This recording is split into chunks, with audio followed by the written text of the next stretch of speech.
Americans continue to fight for ISIS. We have Congressman of the 52nd District, Scott Peters, with us this morning. Of course, he is running for re-election in 3 weeks.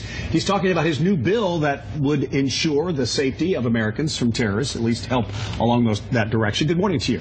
Good morning. First of all, this is called the Treason and Passport Revocation Act. Tell us what it is. Well, you know, this is ISIS poses, as everyone by now knows, a substantial new threat. They're much more better trained, much more lethal, even than Al-Qaeda. And the other thing that they're doing is they're recruiting Westerners.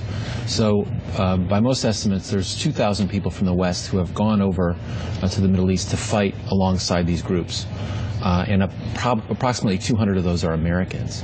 And one of the problems is when they come back and they have an American passport, they can move all over the country, even though they're now our enemy, and do real damage. Mm-hmm. And so what this bill does is it creates an understanding that we are at war with these folks, so that your affiliation with these kinds of groups is treason, and it gives the Secretary of State additional powers to revoke these passports, and actually requires that the passports be revoked if people have been affiliated with these groups. According to Duncan Hunter, he went on record, I think it was a week or so ago, saying that people have been coming across the border in Mexico who have worked with ISIS or affiliated with ISIS. So if that's the case, and taking your bill into consideration, how do we keep them from doing that? How do we stop them? Well, I don't know that those, I think the Homeland Security was looking for some substantiation. Sure, and that's why I said if that did happen. Obviously in any border this is the same thing. So with respect to passports, I mean, this is one thing you want to make sure you do. You want to have the ability for the Secretary of State to treat these people as if we are at war, as if they are committing treason.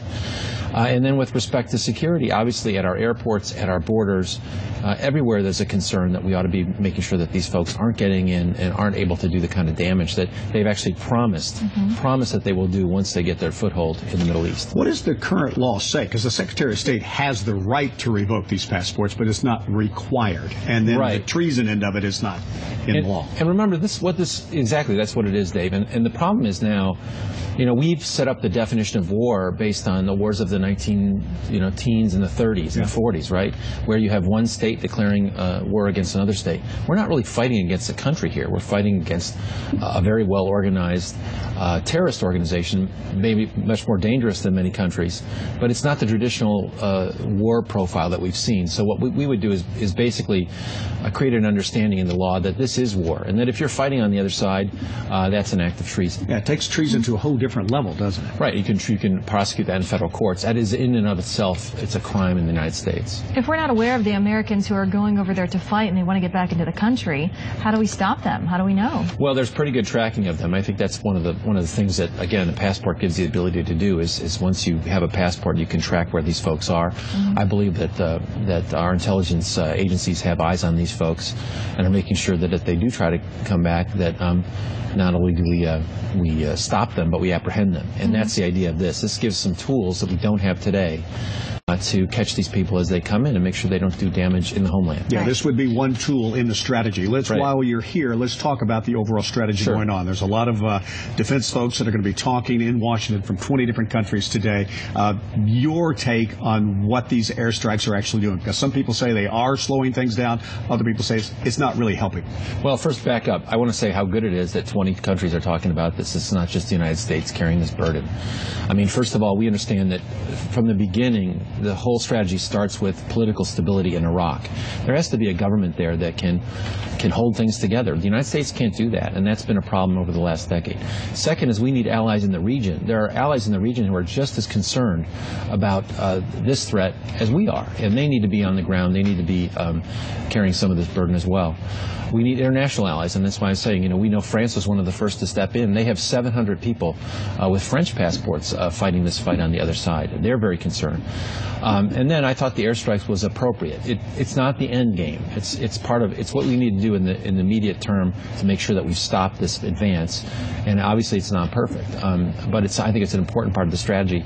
And then something that we voted on before we left was the ability to train and equip Syrian rebels, people in Syria who would provide some boots on the ground, not American boots on the ground, but provide some resistance, because that's what's ultimately going to be needed. And I think the one thing we've learned from the last decade is the limitations of American ground troops. It's only so much we can do.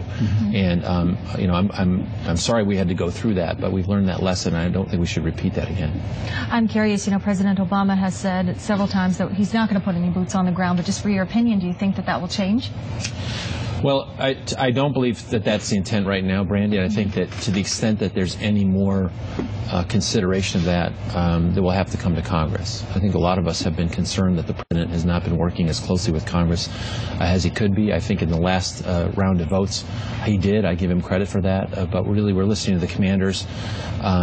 They have not recommended it right now. If they do, I think Congress should be involved in discussing that and authorizing it. All right, 3 weeks from today, the election will be held. You'll be either reelected or voted out of office. Your seat, the 52nd District, has been spotlighted by Republicans nationally as one of those seats that's vulnerable. How do you feel things are going with 3 weeks to go against a very tough opponent, Carl DeMaio? Well, we present two different approaches, and I've said this before. Mine is a problem-solving approach. That's been my approach throughout my career. That's why I was elected unanimously council president by my colleagues, and that's why I have support from across the political spectrum, from the Democratic constituencies to 9 regional Chamber of Commerce chairs to the U.S. Chamber of Commerce, 1 of 5 Democrats in the whole country. And Mr. DeMaio, I think people have called him a bulldog, a fighter, but his own party has called him divisive, and I just don't think that's what's going to fix Congress. So if people want, I think he would fit in many ways with the folks who are trying to fight and stop things, but that's not my style. I hope the voters will see that. They'll look at my record in Congress, and I'm confident if they do and they make the comparison and they see where Congress needs to go, that they'll give me another 2 years, and I'd be honored to have their support. All right, Scott Peters, thank you so much for Thanks for being here. Okay. We'll see you again, I'm sure. I'm sure. Okay. Yeah. When do you head back to Washington? Not till after the election. Not till after the election. Yeah. So you're here. Just happy to be here, too. I must say, I love being here. Okay. Always love being in San Diego. Okay. Scott Peters again. Thank you. We have much more ahead on Good Morning San Diego.